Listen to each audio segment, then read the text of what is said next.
कोडीराम block अंतर्गत पड़ने वाले बिस्टोली खुर्द गांव में जन्माष्टमी के अवसर पर कलाकारों द्वारा झांकी निकाली गई। झांकी इतनी दिव्य थी कि दर्शकों का मन मोह हो गया। वह जीवंत कर देने वाली कलाओं की प्रस्तुति कलाकारों ने की। आप भी देखें ये वीडियो।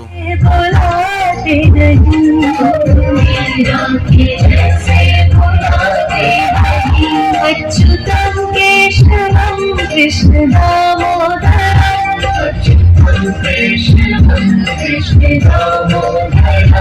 रामनारायणं जानकी वल्लभं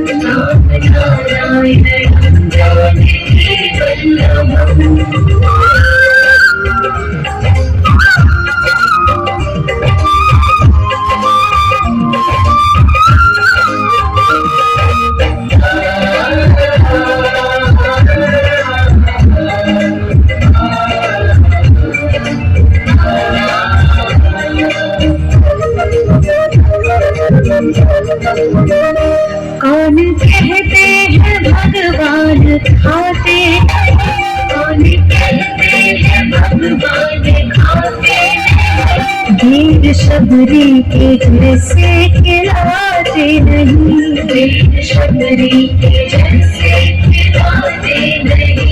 अच्युतं केशवं कृष्ण दामोदरं, अच्युतं केशवं कृष्ण